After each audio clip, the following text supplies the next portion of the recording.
Status symbols are some of the hardest to understand aspects of any culture or society. What makes any given thing a symbol of importance? Is a rare NFT of a cartoon monkey really indicative of anything? What about a Ferrari? Truth is, status symbols have always been pretty mysterious and weird. Just look at some of these. Number 10. Pineapples. Our ancestors were harvesting pineapples in South America thousands of years ago, and why not? It's delicious, refreshing, and it looks pretty cool as far as a fruit goes. Columbus was so impressed with the fruit that after pillaging the New World, he brought it back to Europe with him, and it soon became the it thing for anybody who is anybody. In the 16th and 17th centuries, Europeans fell in love with the pineapple. It was exotic and hard to come by, so getting hold of one indicated that you had money or influence. Charles II commissioned a painting of himself with a pineapple. The cost of building a greenhouse to grow pineapples in England was upwards of £28,000. Many of them failed, and it took years to grow the fruit, all of which added to the cachet of having one. So how much did a pineapple cost back then? About £60. Adjusting for inflation, that's around £11,000 today. So in a lot of ways, a pineapple is just like owning some other needless luxury. Ironically, or maybe not depending on your perspective, people would not actually do much with these pricey pineapples. If you're spending that much, you're not going to just make a fruit salad, right? Often the fruit would just sit on a table like a decoration to show off for anyone who came by. Number 9. Ornamental Hermits. If a pineapple seems like an obscure sort of decoration, a hermit has to be next level. In the 18th century, part of tending a garden meant making it as lush and luxurious as possible if you wanted to show off your station in life. After all, only the most high society types would be able to afford majestic topiaries and exotic flowers from abroad, but at some point this evolved beyond normal garden fixtures to include the ornamental hermit. Just as the name suggests, an ornamental hermit was a man, a literal person who lived in a little shack or hovel on the grounds of another person's home.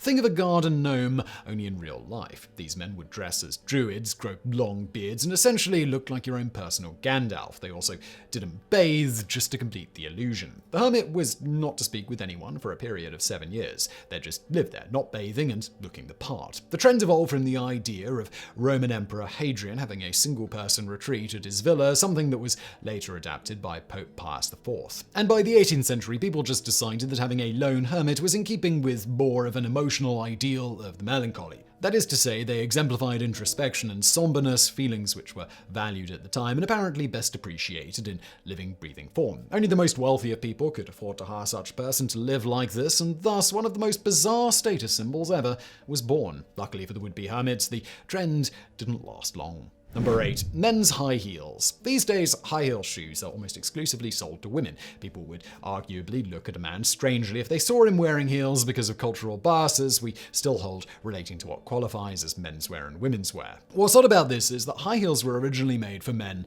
and not women. Heels date back to somewhere between the 10th and 15th century in Persia, and they weren't considered effeminate or odd in any way. Just the opposite. Heels were worn by warriors as they allowed them greater control and security in stirrups on horseback. At the time, the Persian military was not accessible to just any man. If you planned to ride on a horse, then you needed to be wealthy enough to buy your own. Thus, those who could wear heels were part of the elite class. The heels were introduced to Europe at the end of the 1500s when the Persians made a grand tour of Europe looking for allies in war. European nobility couldn't resist the allure of something new and unique. To them, heels were manly and cool, so they all wanted a pair of their own. When people of lower station began wearing heels, the aristocrats made higher heels. They became impractically high, and that cemented them as the shoes of the elite, because normal people couldn't actually perform real jobs in high heels, so only the upper crust could get away with wearing them. Number 7. Low number license plates. Cars as a status symbol is by no means a new idea. As long as cars have existed, there have been the more expensive and luxurious versions that people have sought as a way to show off their wealth. The Rolls-Royce boat tail will set you back $28 million if you're looking to show off your fancy car chops today, but it's not the only car-related status symbol out there by any means. In Rhode Island and several other states, you don't need a multi-million-dollar automobile to show off your street cred. You just need the right license plate. Low numbers have long been desired by license plate enthusiasts. When license plates were first issued, they did them in the most logical way you could imagine, numerically. So the first ever plate issued was simply number 1, and so it went. As plates go out of circulation, those numbers can be reissued, or if they still exist, owners can and will transfer them to relatives or even sell them, and people pay a lot of money for them. The governor got that number 1 plate back in 1903. You can imagine the imagined cachet of having your car emblazoned with a government-sanctioned 1 on it. It created the idea that a low number was somehow good. This is a trend that you can see every day in almost anything with a numerical ordering system. People want to be number 1. Oftentimes it makes no sense at all, but we still like the sound of it. That's essentially how it works with these plates. It's meaningless, but people still want them. So, what's a low plate worth? Delaware's 9 sold for nearly $200,000 in 1994. 14 went for $325,000. Despite not meaning much objectively, they have that subjective value which allows someone to say that they're the top, or at least the top 14, and that means a lot to some folks. Number 6. Dueling Scars.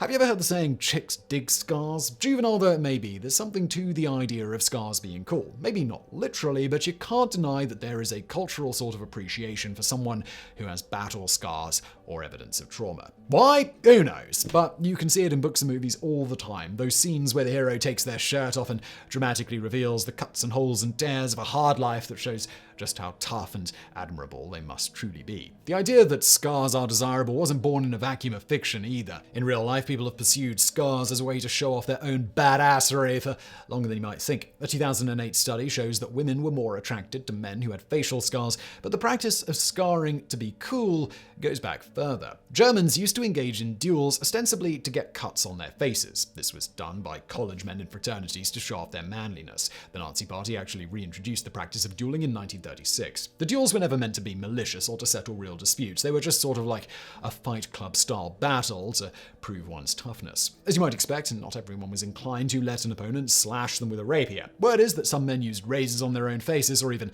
paid doctors to do it for them. Number 5. Wigs. If you've seen any period movies that cover the 18th century in England, then you know wigs were a prominent part of British high society. All the aristocrats in all movies wear those giant puffy white wigs. The concept of the powdered wig actually comes from France and King Louis XIII, who wore one to cover his baldness. The wigs were powdered because, made from horse or goat hair as they were and never actually cleaned, they smelled awful and were full of lice. Powder cut back on the nastiness. As we saw with high heels, the elite in society love nothing more than to do whatever everyone else is doing, and so the wig trend spread rapidly. They became more ornate and complex as the trend grew, and just like a pair of sneakers in modern times, if you wanted to stand out among a certain crowd of people, you had to have the best looking wig that you could get. Some high-end wigs, when adjusted for inflation, could cost over $10,000. Wigs became so popular that a black market arose and wig theft became a serious problem. To appreciate just how serious, you should know that some people apparently trained monkeys to snatch wigs right off people's heads and run away with them. Number 4. Lawns. Some people take their lawn care very seriously, might even say too seriously. Many neighborhoods have one lawn that's just pristine and green all year round because someone is devoting a ton of time to making it look majestic. A lot of other people don't care, but once upon a time, a lawn was a thing of true status. A patch of grass seems like an odd status symbol, but not once you realize what it represents. In a way, it's actually very crass. A lawn, once upon a time, showed your wealth because it was wasteful. A peasant couldn't afford a lawn. Their lawn was their livelihood. A farmer couldn't have a lawn. They needed that land to grow food to make a living. But a rich person, they could waste that land. So a large lawn indicated that you didn't care about how much space you wasted. Over time, homeowners got to have their own property and their own lawns, which in their way showed a kind of independence. It showed success. We still think of homeownership in these terms, but not necessarily the needless patch of grass in front of one. Number 3. Paper fans. Most people today take paper for granted. You go to Staples and buy a slab of it for your printer and it costs a few bucks, no big deal. But if you get into the world of paper, you'll learn that paper is never just paper. There's that cheap printer paper you can buy that's made from processed wood pulp and costs under $10 for 500 sheets, or you can buy 50 sheets of paper made from processed elephant poo for $32. In Korea, hanji was handmade paper produced from mulberry trees. It was used for writing, but also numerous decorative and artistic purposes as well. One of those purposes was for folded hand fans. These fans were only allowed to be used for men in public and were shown off as a status symbol. The more ornate the fan, the more important the person wielding it arguably was. Different colors, shapes, and decorations showed off that status.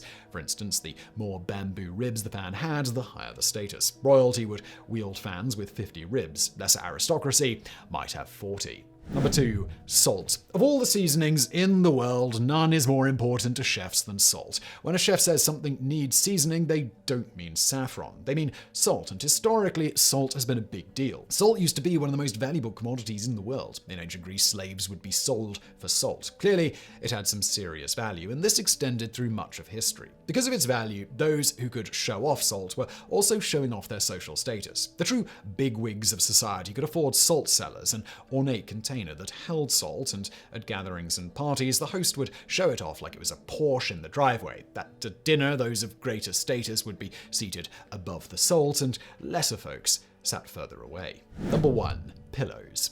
Pillows hold an odd position in the world at large. You have one on your bed for sleeping, but some people also have a good half dozen on the bed that are just there for decoration. The same thing happens on sofas as well. The world is full of pillows, many of which are just there to look nice but not actually be used for anything. Pillows date back some 9,000 years. The first Mesopotamian pillow was made of stone and served the purpose of keeping your head off the ground so fewer bugs would crawl in your mouth at night. The stone pillow became widely popular, and only the wealthy could afford them because carved stone isn't cheap today, and it wasn't cheap back then. Thus, a stone pillow was something that showed off your status as a bigwig. Decorative pillows spread to other cultures. Ornately painted ceramic pillows became a status symbol in China. In the Middle Ages, soft pillows were used by the rich and eschewed by the men as being weak. To this day, we've kept up the idea of the decorative pillow as something opulent, even though it has no real use as a pillow. The next time anyone complains that you have pillows you can't actually use, just tell them you're participating in a 9,000-year-old tradition of decadence.